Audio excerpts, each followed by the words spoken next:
5, 4, 3, 2, 1, and boom! And the rocket launches. This is the most exciting clamor that I love to hear because this sound is about to create history on Earth and in space. How can I not be fascinated about this vast, huge, infinite, gigantic space? But let me tell you that on the other hand, I also have animosity towards maths and physics. However, I have a very great love for designing, and so I kept on going. And now I'm an architecture concept developer at Mars Society of Canada and on my pathway to become a professional space architect. In recent days, I was also awarded as India's youngest icon in space architecture. So in 2010, I attended NASA Space Academy at Huntsville, Alabama Center, and I was just 13 years old. During that academy, we were given a lot of different tasks, but the most interesting one was to design something on the lunar base. And guess what? I, along with my team, we designed a fuel station thinking that we might run out of the fuel while coming back to the Earth. And we got an award for that. Let me show you here. So this is the Lunar Base Contract Award, and these are the mission patches. And so, in that moment, I got vitalized to pursue architecture and stimulate my passion towards designing for extraterrestrial environments.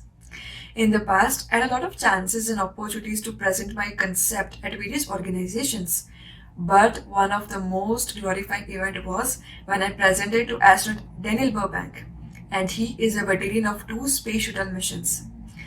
Usually coming from India, we don't encounter astronauts. So when I first met him, I was starstruck. So how all of this started? It all started with my first project, Project Mangala.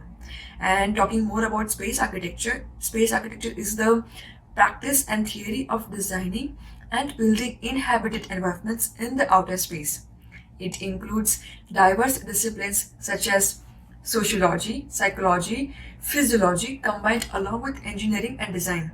It is inspired by architects who aim to make sure that humans can live and work in the outer space. And so, reminiscing the history of space architecture, it all started from these early science fiction series. One such example is Jules Verne's 1864 From the Earth to the Moon, in which he has described about the crew missions, the Florida launch site, the diameter, and the different dimensions of the module. And all of this have a very striking similarity to that of the Apollo moon landings, which took place after more than 100 years. But the serious theoretical work was started by Konstantin Tsiolkovsky in 1903. Some of the most prominent space architecture includes International Space Station, the lunar modules, and future Martian habitats. I'm from Mars Society of Canada, and at Mars Society of Canada, we believe that together that the human exploration and settlement on Mars is a very new and a crucial chapter into the history of human species. It is bold and new project based on the belief that together we can achieve incredible things.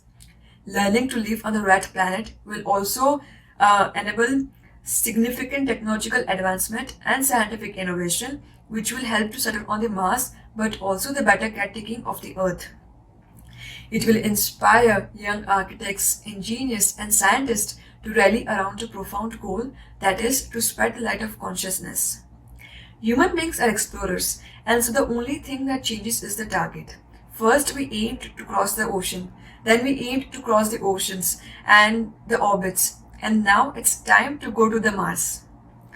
Mars is the only planet in the entire solar system that has a very strong probability of finding the past life, perhaps also in the present.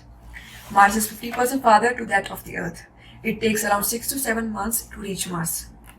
Mars has a lot of similarities to Earth. For example, during the day, Mars has a temperature of 70 to 19 degrees Celsius, which is very similar to South Africa's temperature or winter temperature in India. During the night, Mars has a temperature of minus 90 degrees Celsius, which is very similar to Soviet Vostok Station in Antarctica. Mars has 24 hours and 37 minutes, so we have 37 minutes more to snooze the alarm. And because I'm very much sure that most of us are running late in the morning. And Mars has 669 days, so we have double the time to achieve the same goal. As by the end of the year, I'm always failing to accomplish 2 out of my 10 goals. So that is a good news. Also, from the recent event, I can say that the COVID-19 pandemic and the vaccination both took place in the same year. So, another great news. But above all of this, the imperative factor is that Mars endowed resources that are meant to support the actual civilization. Let me explain how. So, Mars has oceans of water frozen into the soil as permafrost, which adds up to the vast quantities of carbon, nitrogen, hydrogen, and oxygen. These are the four key gases to produce commodities such as food, water, shelter, plastic, paper, clothing, and most significantly, rocket fuel. Also, scouting Martian rocks help us to understand the Earth's own geological transformation because it is said that Mars is a planet that was formed before the Earth. So, what are the challenges on Mars? Just like when we design for extreme environments on the Earth, we have certain challenges. Therefore, we also have certain challenges for the Mars. For example, reduced gravity, inhospitable atmosphere, this huge temperature difference, and ICE. ICE is isolated, confined environmental psychological impact. When we are designing space habitats, we need to make sure that we have some recycling systems. For example, water, food, and air recycling systems. Space missions leads to a lot of stress to astronauts. Why? Because astronauts they live in a reduced gravity, which leads them to homesickness and can also have a psychological impact. Space habitat consists of a lot of different kinds of modular architectural design. And one such example is the International Space Station. ISS station is a tunnel-shaped module and a lot of different modules are interconnected. Russia and US NASA Space Agency were the primary organizations for the development of the International Space Station. The circumference along the ISS station is standardized and is maintained. And because it is circular in the shape, the walls, roof, and the floors all have a very similar function. Furniture can be placed along the circumference, and most of the furniture is deployable. Talking more about the Apollo missions had two modules. One was the command module, and another one was the lunar module. Command module had 24 windows made from aluminosilicate glass, and command module was docked with a lunar module was docked with the command module using a pressurized docking tunnel. Astronaut Armstrong and Aldrin had a barbarian experience with fecal bags and relief tubes because there were no toilets. Imagine yourself living without a toilet for a month to 3 months at least. It's quite challenging. Also, one of the key challenges was that the lunar dust, it got stuck on their spacesuit, which followed back into the habitat. It is impossible to remove those thousands of tiny particles in vacuum. Martian architecture. Martian architecture is very close to me because the first project that I presented was the Project Mangala and it was using the Martian resources. Now there are two ways that we can have a habitat on Mars. One is we can carry a habitat in a fully assembled state or a partially assembled state and rest of the parts of the habitat can be assembled on Mars. Or we can build something from the scratch on Mars. For example, using the local resources, that is called in situ resource utilization process. In 2019, I presented this project Mangala, and it is a 3D printed geodesic Hoberman's sphere. It is made from regolith construction, and I had 3 different floors into that habitat. The basement floor consisted of the sleeping quarters, the recreation areas, and the toilets and the washrooms. And as astronauts will be spending most of the time there, so we need to protect them from the radiation. That's why I kept these areas into the basement. On the ground floor, we had EVA rooms, extravehicular preparation lab room, medical emergency labs, hydroponic place, greenhouse, and some biolabs. And on the top floor, I designed chemical labs, engineering labs, mission control, and also the communication rooms. Since I started this journey, I realized that materials they play a very dominant role into the lifespan and sustainability of an habitat. So, as I mentioned earlier, that for the command module we used aluminosilicate, and so for my Martian 3D printing habitat, the Project Mangala, I used basalt fiber, HDPE. HDPE is high density polyethylene plastic, and aerogel as an insulation. there are also other materials that can be utilized. For example, the Kevlar panels, the Kevlar insulation, the Mylar panels, aluminium, and also the carbon fiber. I also started exploring more about how we can carry an habitat from the Earth to the Mars to advance my previous project Mangala. And I came across these inflatable structures. Inflatable structures, they kind of have a balloon effect. When a balloon is not blown up, it is very small in volume. But when it is pressurized with the air, it increases in the volume and it is very mass efficient. Just like that, inflatables also can be pressurized, are meant to be pressurized with the air.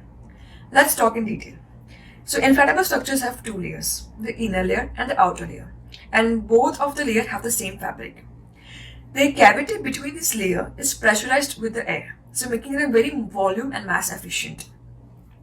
There are certain advantages to this. For example, they are very portable structures, and mass efficiency as well, and they are very lightweight. But there are some disadvantages. For example, they are very unpredictable deployment. It is very hard to repair if there is a puncture.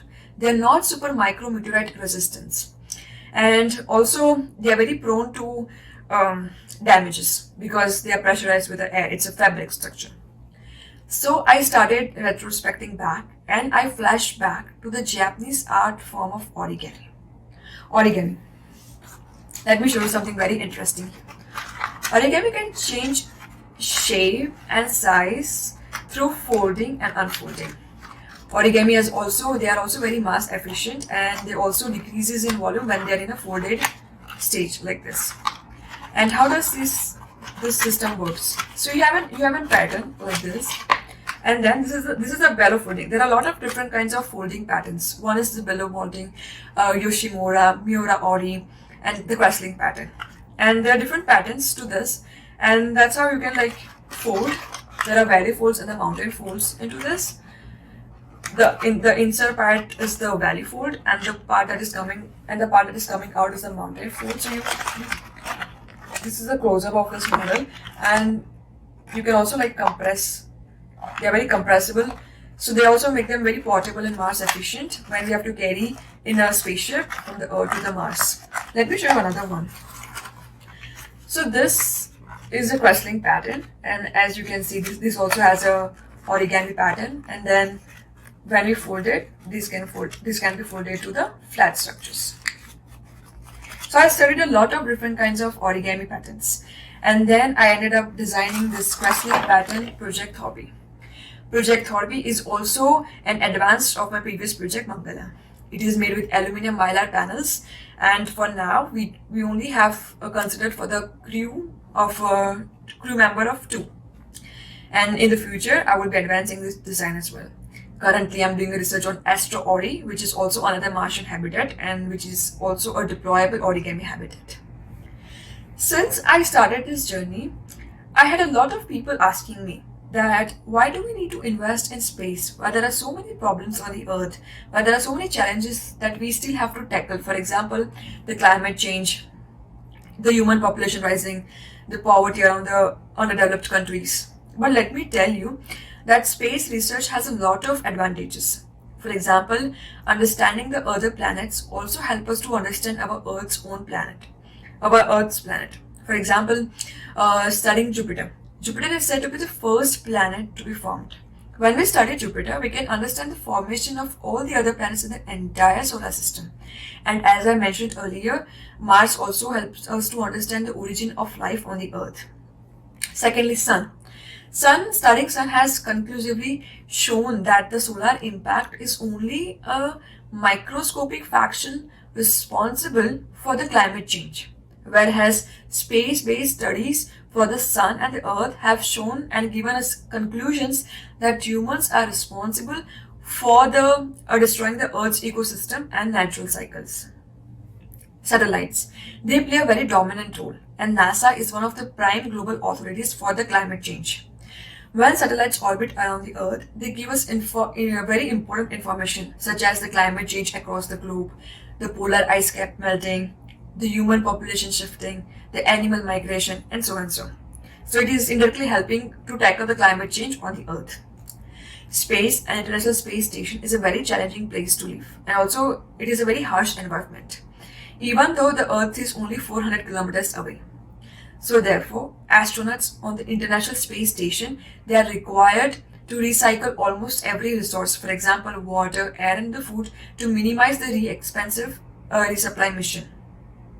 That has also helped us to enable better water, air, and food recycling systems on the Earth. Solar panels. Solar panels on the International Space Station have to be very lightweight, portable, and durable for a long period of time. And it has also helped us to develop better solar power systems on the Earth. Hydroponics is another one such example.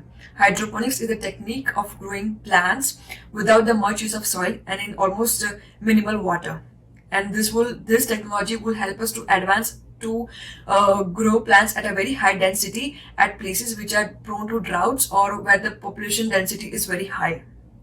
So there are tremendous benefits of space research. Space research also supports UN goals. UN has 18 goals for 2030, and space research supports 8 of them. For example, life on the land, life below the water, proper consumption and utilization of the resources, the climate change, quality education, and so and so. I'm very much happy that I started this journey, and it is often said, and this has been a passion of my life. It is often said that any passion is derived from a personal motivation, and so I would like to share my personal motivation with all of you to inspire you. It is to test the human intelligence and to push ourselves harder to address the fundamental question of our place in the universe and in the solar system. It is about going far and beyond and finding the pathway from the impossible to the possible. Every effort and energy and time spent behind any experiment fascinates me. And so, by addressing the challenges of human space exploration and Mars exploration, we expand technology. And so, therefore, as human beings, we must explore and leave our footprints into the universe.